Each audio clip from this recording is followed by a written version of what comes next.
बिस्मिल्लाहिर्रहमानिर्रहीम इय्याका नअब्दु व इय्याका नस्तईन। तो गाइज़, जैसा कि मैंने फोरेंसिक की ऑलरेडी जो है ना ला के फायर आर्म की, ठीक है, और इस तरह जो छोटे मोटे टॉपिक्स हैं ना वो साथ साथ कवर करवा रहा हूँ। अभी जो एक मेरे पास थोड़ा सा टाइम था और मैंने कहा जो छोटा सा टॉपिक है ना जो जल्दी से कवर हो सकता है, ठीक है, उसको जो है ना वो डिस्कस कर लेते हैं। उसमें एक है सेक्सुअल ऑफेंसेस, मतलब सेक्सुअल क्राइम जितने भी हैं। अगर आप एज आ मतलब अटॉप्सी आपको करनी पड़ जाए, ठीक है, तो आपको क्या क्या चीज़ें पता होनी चाहिए। और ये मोस्टली उन लोगों के लिए जो बाहर यूके या यूएसए वगैरह जाते हैं, वहाँ पे ये क्राइम्स बहुत ज़्यादा है। ठीक है, टॉपिक थोड़ा सा सेंसिटिव है। डिस्क्लेमर पहले दे दूं कि यार जस्ट सिर्फ एजुकेशन पर्पज़ के लिए, कोई और मकसद नहीं है इसका, ठीक है।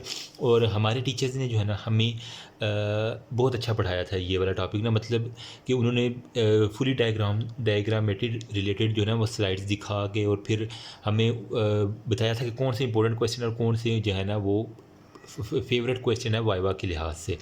तो वही मैं जल्दी से बताऊंगा, सिंपल सिंपल से हैं, ठीक है। और इतना हम टाइम इसके ऊपर ज़ाया नहीं करेंगे। जो पिक्चर्स दिखाने वाली होंगी और जो इंपॉर्टेंट बातें होंगी मैं साथ साथ बता दूंगा। बाकी मैं यहाँ शहबाज जो है ना वो यहाँ से कवर कर लो तो वेल एंड गुड है, जिसको जहाँ से अच्छी, मैंने तो यहीं से की थी ना, ठीक है। सिर्फ इतनी सी ये देख लो बस। अच्छा, बिना किसी टाइम को करते, अच्छा, डेफिनेशन के ऊपर जो है ना वो कुछ भी नहीं है, आप ख़ुद पढ़ेंगे, ठीक है। तो इसमें यही लिखा हुआ है कि फ़िज़िकल एक्ट होता है by person with an other person, सही है। तो कोई भी ऐसा इन फाइनाइट वैरायटी का ना कोई भी एक्ट होता है किसी दूसरे पर्सन के साथ या फिर ये जानवरों के साथ। अब जानवरों इसलिए मैं कह रहा था कि जो जिन्होंने लोगों ने ना बाहर जाना है ना, प्लेब USMLE वगैरह देना है, तो वो उनके लिए ये इंपॉर्टेंट है कि उन्हें पता होना चाहिए सारे की सारी, अगर उन्हें टॉप्सी करनी पड़ जाए। या फिर इसके अलावा क्या है, इलीगल सेक्सुअल इंटरकोर्स जो है ना, जो कि लीगल नहीं है किसी भी दूसरे बंदे के साथ या किसी जानवर के साथ। अब जानवर में कुत्ता हो सकता है, बिल्ली हो सकता है, इवन के देखे गए हैं, हमारे टीचर बता रहे थे कि मुर्गियों के साथ, बकरियों के साथ, ठीक है, डोंकीज़ हो गया, इन ये सारे इसी की कैटेगरीज़ के अंदर आ जाते हैं। अब इनके अंदर जो है ना वो human can exhibit 3 types of activities, 3 तरह की होती है, एक फ़िज़िकल, एक इंटेलेक्चुअल और एक हमारे पास होता है सेक्सुअल एक्टिविटीज़। अब इनके अंदर जो अंडरस्टैंडिंग दी सेक्सुअल एक्टिविटीज़ क्या क्या होती है, उसके अंदर क्या होता है, क्लासिफिकेशन हम सबसे पहले देखेंगे, legal consideration, medical examination, factor modifying और फाइंडिंग का मेडिकल आउटकम। कुछ भी नहीं है, बिल्कुल नॉर्मल सी चीज़ें हैं। क्लासिफिकेशन के ऊपर आ जाए। अच्छा, नेचुरल वे क्या है सेक्सुअल एक्टिविटीज़ का, जो कि हलाल वे जिसे हम कह सकते हैं इस्लाम की नज़र में, ठीक है। अब इसके अंदर जो है ना एक तो है कि हम लीगल सेक्स जो है ना वो हर कंट्री के अंदर है कि मैरिज के बाद, निकाहनामा के बाद, मतलब कबूल है करने के बाद जो भी काम होगा वो लीगल सेक्स के अंदर आ जाता है। लेकिन अगर वो बगैर निकाह के किया जाए तो वो रेप के केसेस में, अगर ज़बरदस्ती है या फिर वो जना ही, इसके अंदर दोनों का जो है ना, मेल फीमेल गर्ल बॉय का जो उनका ना कहते हैं कि रजामंदी भी शामिल हो सकती है, ये हो।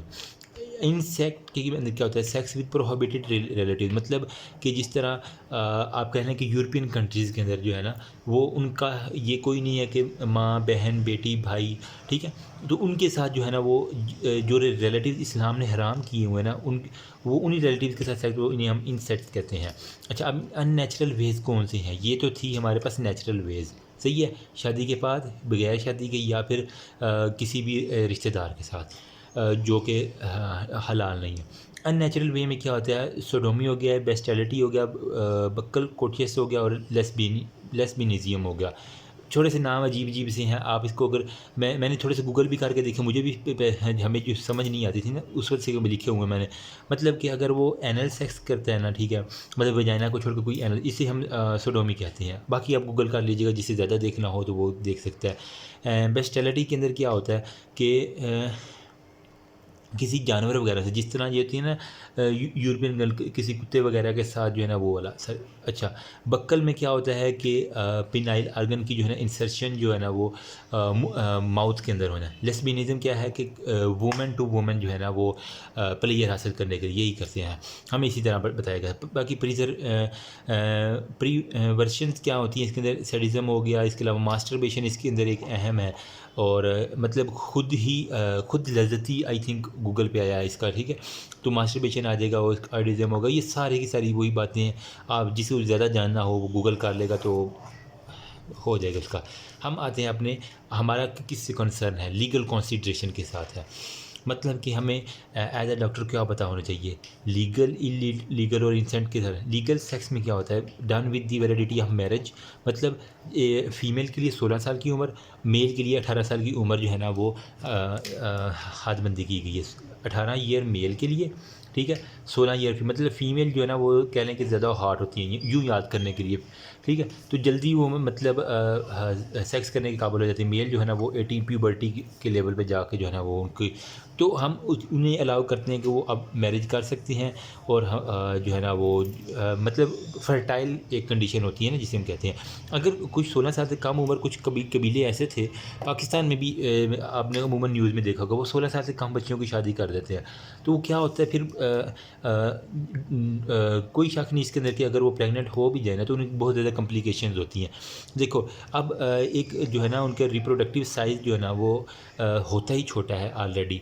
तो अब एक फ़ीटस ने तो अपने 9 माह पूरे कर दिया ना, तो वही वो नॉर्मल फ़ीटस जो है वो यहाँ से गुजरेगा तो वो बहुत ज़्यादा जो है ना वो डैमेजिंग कराएगा। हो सकता है कि वो दोबारा फर्टाइल ना हो पाए, हो सकता है उसको इतना डैमेज हो जाए कि मदर की डेथ हो जाए या फिर बेबी की डेथ हो जाए। इस वजह से 16 और 18 साल मेल के लिए और 16 साल फीमेल के लिए ये बेस्ट एज करार दी गई है।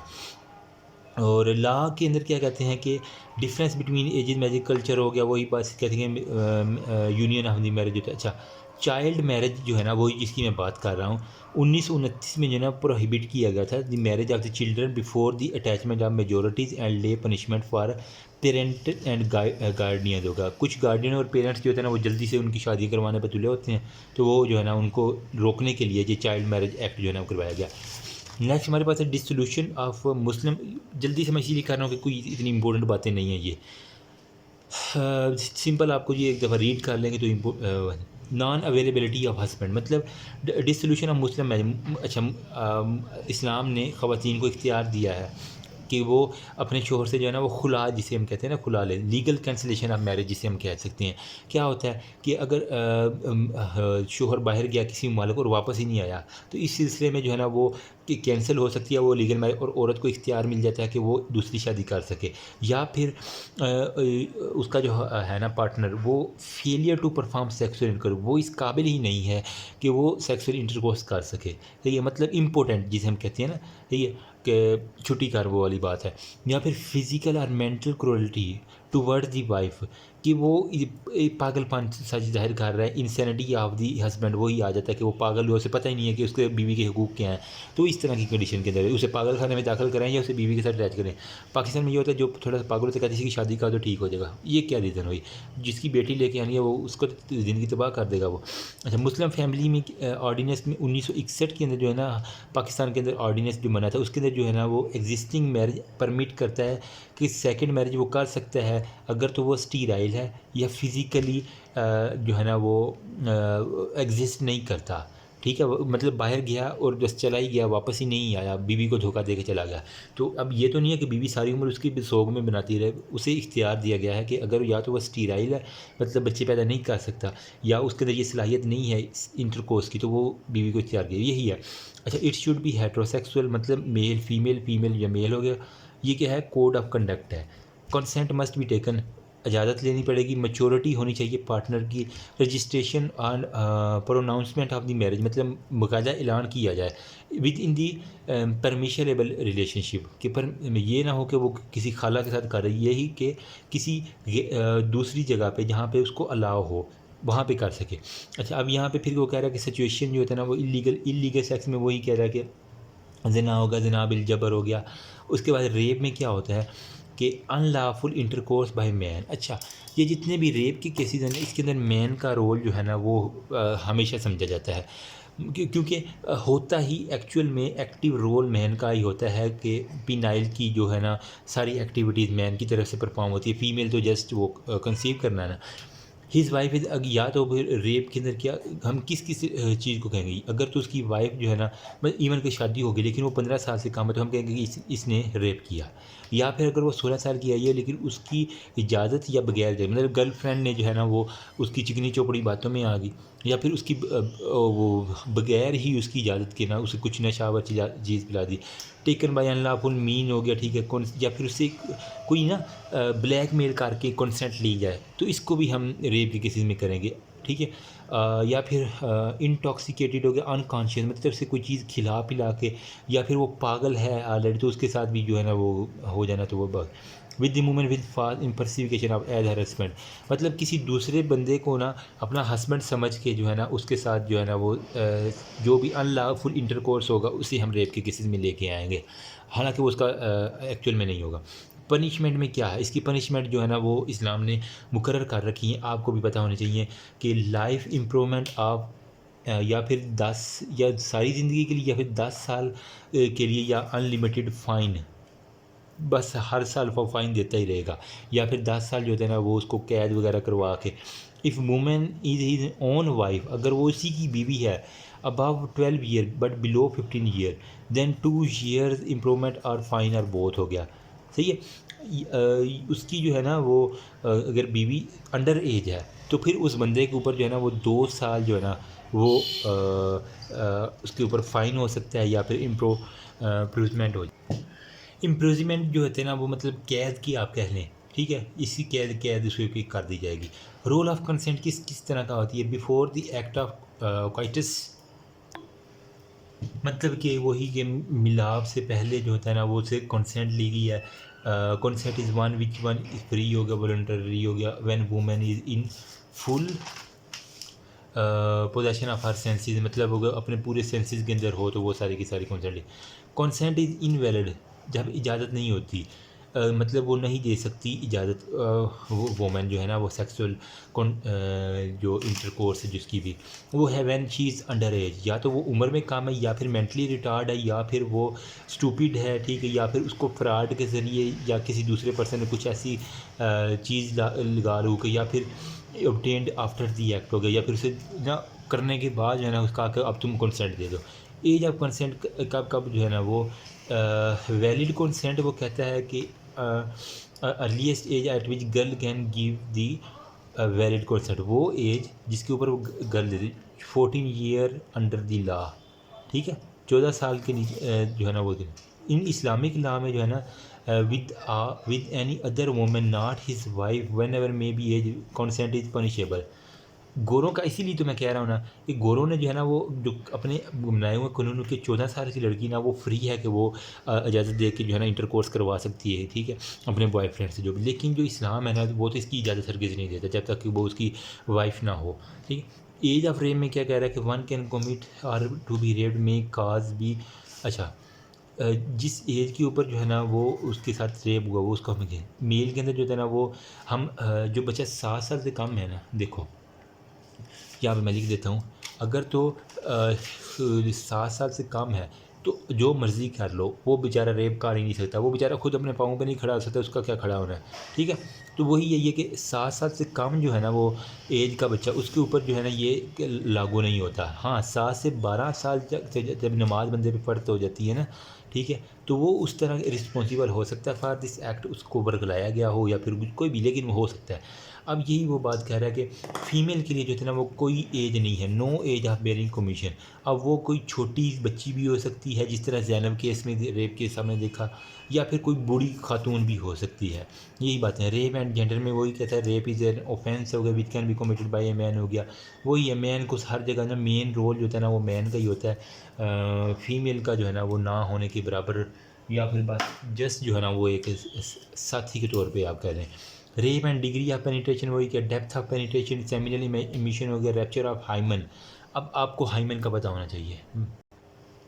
अगर तो आपने जो पेरिनियम वाली एनाटमी पढ़ी हुई है तो आपको हाइमन का पता होगा, लेकिन अगर मेरे पास ये एक गूगल के ऊपर डायग्राम पड़ी हुई है ऑलरेडी, ठीक है, तो ये इसकी रैप्चरिंग जो है ना वो शो करती है कि हाँ इसके साथ हुआ। ये वाली जो है ना हाइमन्स की टाइप आपको ये मुख्तलिफ बुक्स के अंदर, यार इसको यहाँ पे देखो, ठीक है, मुख्तलिफ ग्रुप्स के अंदर ये देखो, ये सेप्टेट है, ये एनुलर है, ये इम्प्रोपरेट है, ये क्रिबरी फॉर्म हो गया, ये पार्शल। इसके अलावा ये आप डायग्राम देख सकते हैं, ठीक है।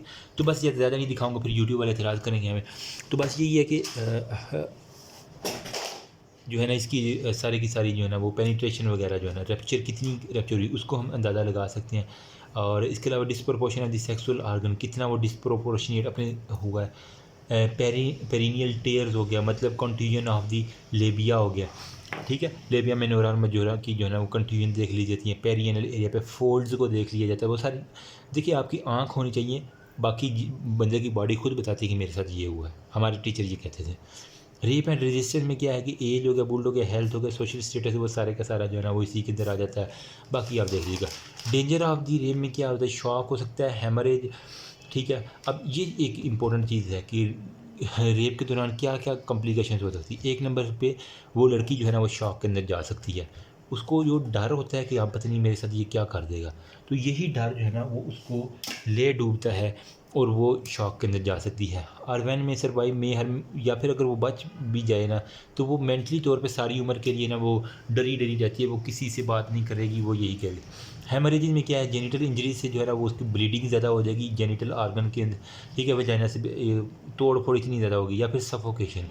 ठीक है। अब कुछ जो है ना वो गर्ल्स को जो है ना वो इन हालात में चिल्लाना शुरू कर देती हैं, तो वो फिर वो जो रेपिस्ट होता है ना वो क्या करता है, उसके मुंह के ऊपर हाथ रख लेता है, उसके नाक बंद करता है ताकि वो आवाज़ ना निकाल सके।